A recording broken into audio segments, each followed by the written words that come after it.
grew up in man, mostly Bradenton. I would say like the prime years of my childhood was in Brandon, but like I grew up some area where like I was born in West Palm. Uh, I've been in Lake City for at least about like the last 10 years. I graduated from I done stayed in Riverdale, Georgia, Jonesboro, Georgia, Conyers, a little bit of everywhere, man. But Bradenton, I would say the most. That's what molded me into who I am today. Yeah, man. It was back like in I want to say like 2012, 2013. Me and my dog, my brother Dill Montana from Virginia.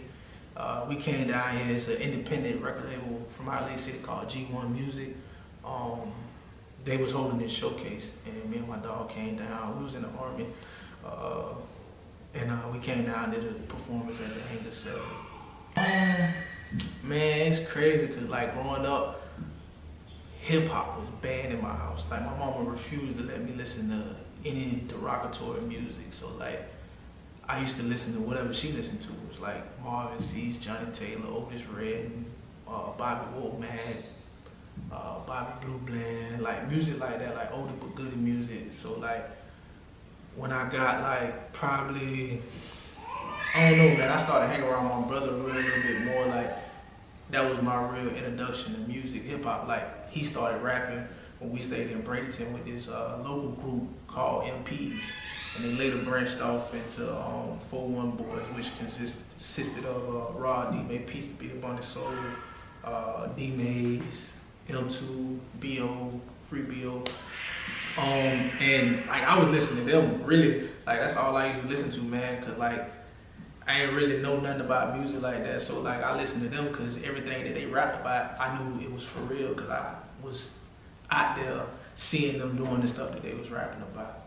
But growing up, I mostly listened to like old school R&B. I don't really have like no real favorite artist, cause like I said, like my brother was like my biggest, like my favorite for the rock. That's all I used to listen to day in and day out. So he would really have to be my influence, cause that's what really got me started in the music. You know, him and the 4-1 Boys really, and they kind of like made my sound. You know what I'm saying? Like everything the way I think about music or look at music kind of come from them. You know what I'm saying? Cause they each brought like a different flavor to the group. So like, really, man, I pay homage to them because you know that was my influence. I think the hip hop scene in Lake City is dope. You know what I'm saying? I think it would be a lot better than what it is, but I'm not one to talk because I'm not really helping it or trying to make an effort to make it better. But I think it's good. I think we got a lot of potential, man. We got a lot of talented artists here, man. Like, you know what I'm saying? Like, it's just so much flavor in Lake City, so much talent.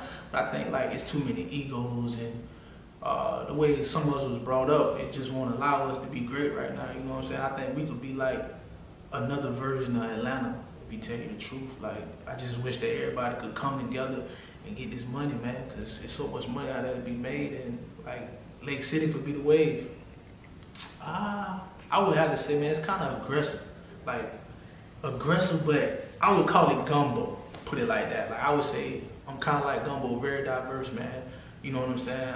That's why I like collaborating with people because it forces me to be different.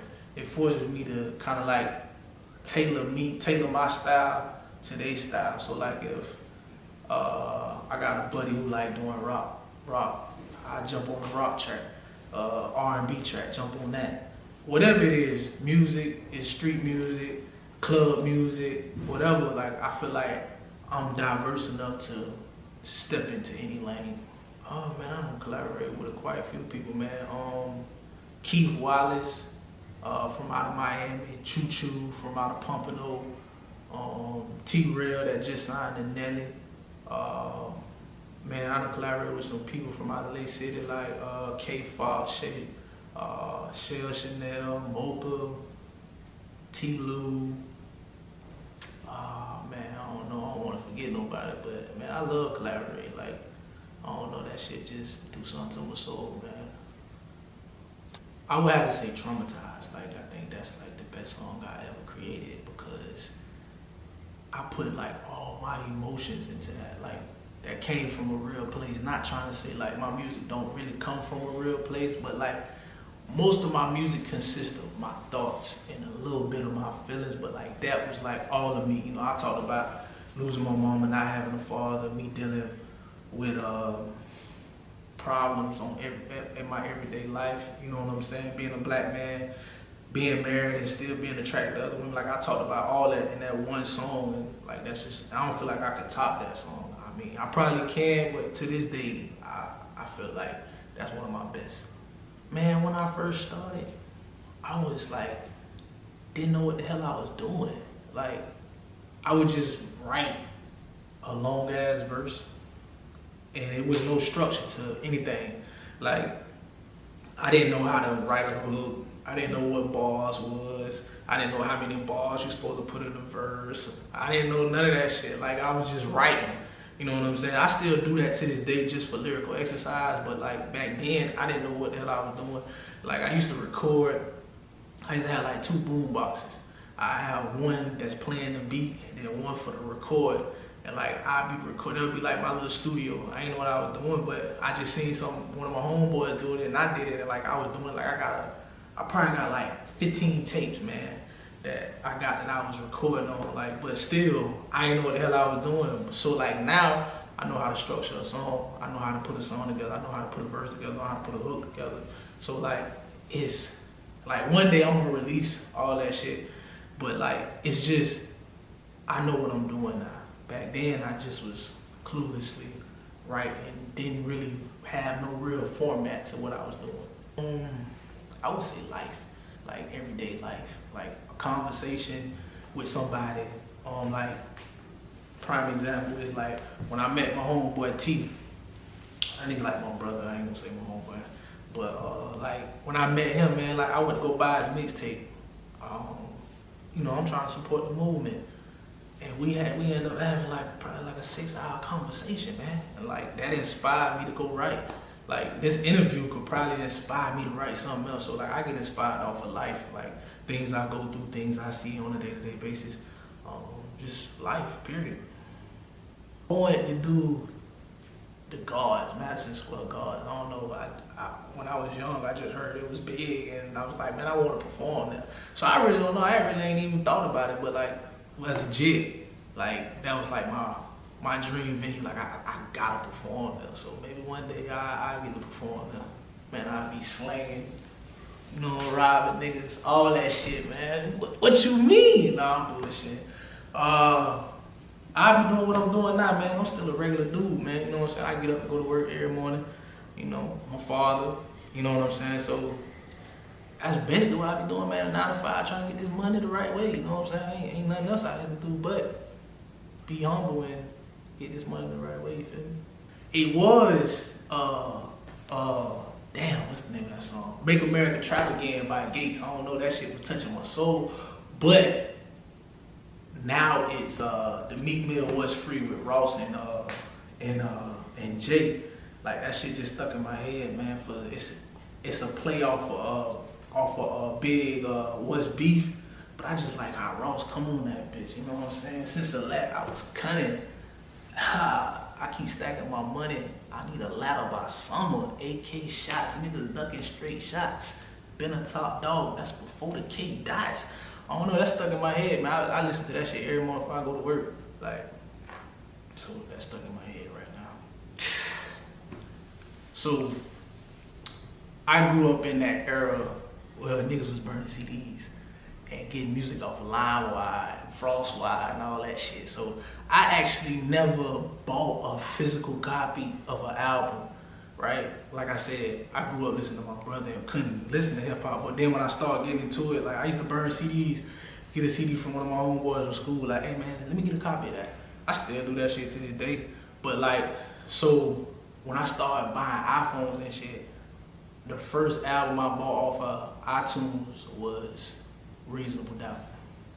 So I would have to say that would be the first one, and I bought it off of iTunes. Reasonable Doubt would be the first album. It's alright. you know what I'm saying? I don't know, man. Like, it's crazy because I got like a different view on hip hop. Hip hop means something totally different to me.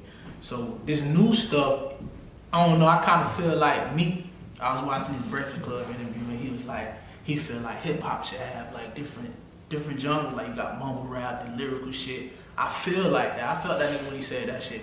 So I feel like that because like some of this new shit I don't really like, but some of it I do. You know what I'm saying? But I feel like every generation is different. So like, you know, like when I was growing up, my mama didn't want me listening to some of that music. And like I got kids now, and I don't want them listening to some of this music now. So I feel like that's just a repeat cycle. So I mean, it's good for the culture, I guess, but it's alright. It could be better. Man, what you mean? Nigga, I'm the hottest thing. Nah, real talk. I feel like any nigga should be like him, but I can't really honestly say me because I ain't even on music like I should be right now because, you know, I just had another baby, so I'm kind of like taking a step away from music to focus on my kids. But I would have to say Raw Youngin, man, to be honest with you. Like, I feel like he's the hottest thing in the city because he's the only one being consistent. And that plays a big factor in it, you know what I'm saying? So I get my head off the jet. I fought with his hustle, I fought with his grind. And to me, I feel like he's the only one who putting forth enough effort to put the city on. I mean, what you mean? You know what I'm saying? I get up, hit the block, check my home, hit my little spot now. I get up, man, 5 o'clock every morning, man. You know what I'm saying? Do my little stretch, cook my food, get my family up, take everybody to school, work, go to work, get off, go to the gym, come home, eat, repeat.